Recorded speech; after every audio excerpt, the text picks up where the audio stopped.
जीव हमारी जाति है, मानव धर्म हमारा।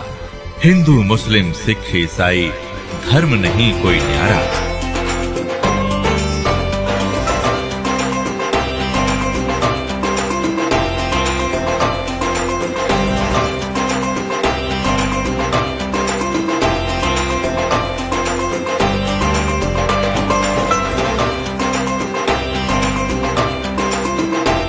पुण्यात्मा, इस ज्ञान से हम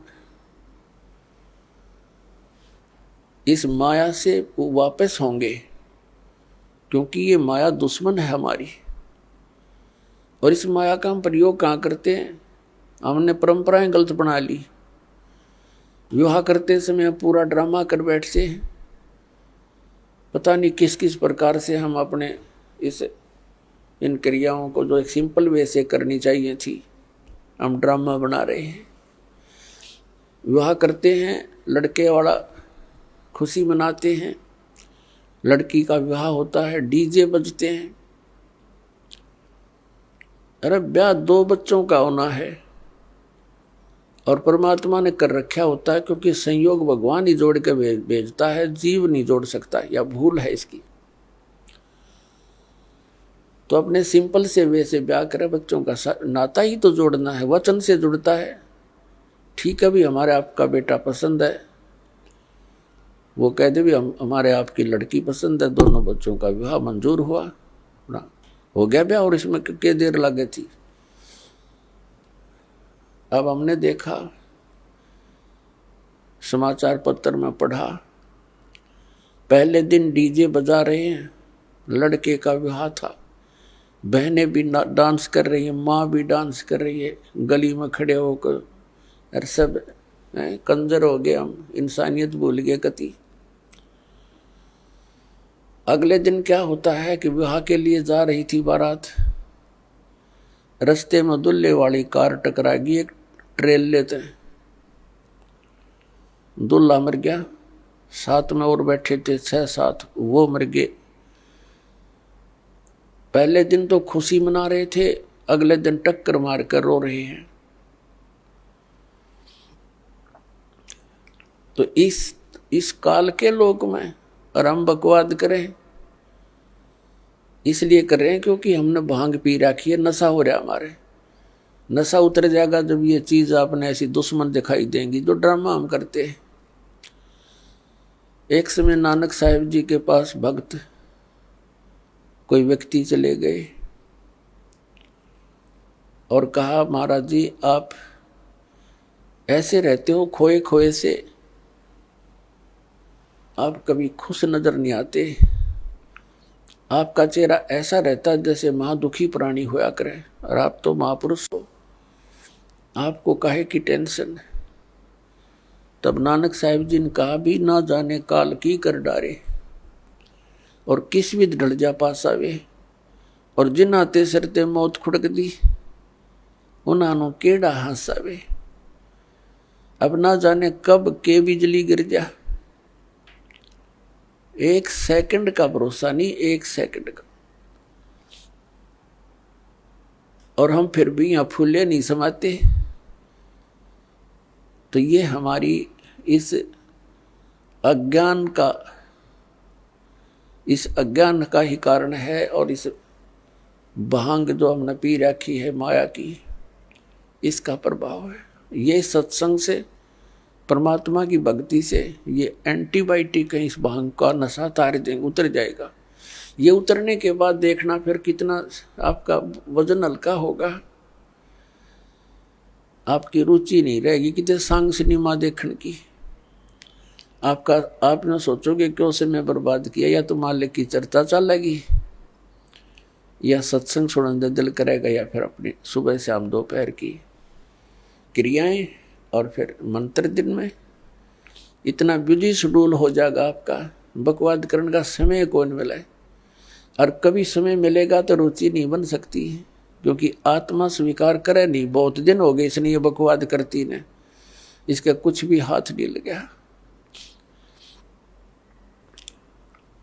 तो पुण्यात्माओं, हमने अपने सिर पर आप वजन घना रख लिया है। सबसे पहले तो हमने इस विवाह के ऊपर खर्चा कटिबंध करना पड़ेगा। फिर हम कोठियां बनाते हैं, सिंपल मकान बनाओ, ठीक है, जिसके पास 2 पैसे हैं वो भी अपना हिसाब का ही मकान बनावे, लोग दिखावा नहीं करें। तो उसमें हमें भक्ति में ज़्यादा समय मिलेगा, हमारी टेंशन खत्म होगी। अब जैसे हम त्योहार मनाते हैं, अब जब तक ज्ञान नहीं था तब तक हम कुछ भी मना लेते, अब ज्ञान हो गया, कति रुचि नहीं बनती। एक व्यक्ति ने नाम लिया और बहुत दुखी परिवार सारा, और उनसे बताया भी ऐसे ऐसे ये नहीं करना, ये त्योहार वगैरह तुम जो मनाते हो ये नहीं मनाना। कैसे? अब हम क्या करते, एक फॉर्मेलिटी कर रहे हैं। कोई भी त्योहार आता है, वो फॉर्मेलिटी बना ली कि इतने कपड़े और इतनी मिठाई, इतने सुहारी गुलगुले ये पहुँचाने, वो नून ते लेकर चल पड़े, वो नून ते लेकर चल पड़े, और वो कपड़े नए पड़े रहे, कोई पहनता नहीं। क्या फायदा हुआ?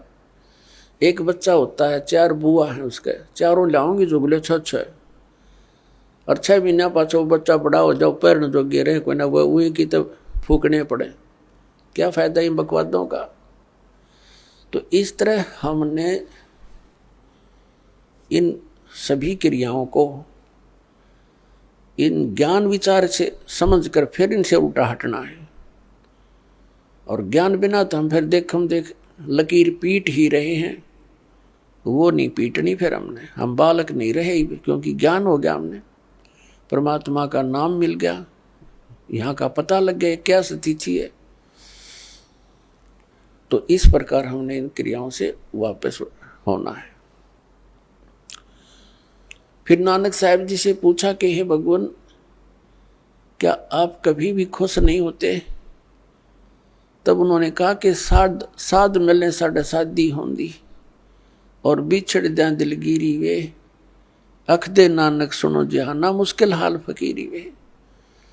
साध मिले साढ़े शादी होंदी, भक्तों से हमारा मिलन होता है। मेरे बच्चे जो मेरे शिष्य हैं, ये मेरे पास आ जाते हैं सत्संग के समय, तो हमारे एक विशेष खुशी होती है। हमारे यह शादी है, ये विवाह है हमारा, आत्मा का विवाह परमात्मा से होता है। कहते साध मिले साढ़े शादी होंदी, और विछड़ द्या दिलगिरी वे। जब ये यहाँ से सत्संग सुनकर जाते हैं तब मुझे फिर उदासी छा जाती है। क्यों छा जाती है? कि ये बच्चे परमात्मा के हंस इस ज्ञान से कुछ परिचित हुए हैं, और अब ये जा रहे हैं उन लोगों के बीच में जो परमात्मा के ज्ञान से अपरिचित हैं। और कहीं ये बच्चे अपना नियम भंग करके और उन लोगों के विचारों को सुनकर अपनी दिशा ना बदल लें, ये नाम से वंचित ना हो जाए।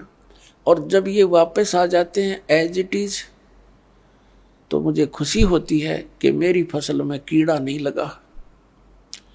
तो कहते साध मिले साढ़े शादी होंदी, और बिछुड़ जा दिलगिरी वे, अख दे नानक सुनो जहाना, या मुश्किल हाल फकीरी वे। ये भक्ति बहुत मुश्किल बना दी इन अज्ञानी संतों और महंतों, आचार्यों और शंकराचार्यों ने। परमात्मा से दूर कर दिया हमारे को, तत्व ज्ञान रहा नहीं, सदग्रंथों का ज्ञान हम तक पहुंचा नहीं, लोक वेद बना करके हमारे को ऐसे दंत कथाएं सुनाती जिनका कहीं कोई सिर पैर नहीं। तो पुण्यात्माओं, अगर आप खुशी मनाओ तो उस दिन की मनाया करो जिस दिन आपने नाम मिला। कबीर साहब कहते हैं, जिस दिन सतगुरु भेंटिया 100 दिन लेख जान, और बाकी जन्म गंवा दिया बिना गुरु के नाम। जिस दिन आपको उपदेश मिल गया, आपका वो जीवन मनुष्य का उस दिन से जन्म समझ लेना। उससे पहले आपका मनुष्य जीवन नहीं था, लेकिन शरीर बेशक मनुष्य का था। जा दिन सतगुरु भेंटिए 100 दिन लेखे जान, बाकी समय व्यर्थ गया तेरा बिना गुरु के नाम। आप सुन रहे थे जगत गुरु तत्वदर्शी संत रामपाल जी महाराज जी के मंगल प्रवचन। अधिक जानकारी के लिए विजिट कीजिए हमारी वेबसाइट www.jagatgururampalji.org। संत रामपाल जी महाराज जी के शुभ आशीर्वाद से पूरे विश्व भर में 500 से भी ज्यादा नाम दीक्षा केंद्र हैं, जिन पर संत रामपाल जी महाराज जी द्वारा ऑनलाइन निशुल्क नाम दीक्षा दी जा रही है। अपने नजदीकी नाम दीक्षा केंद्र का पता करने के लिए संपर्क करें 8222880541।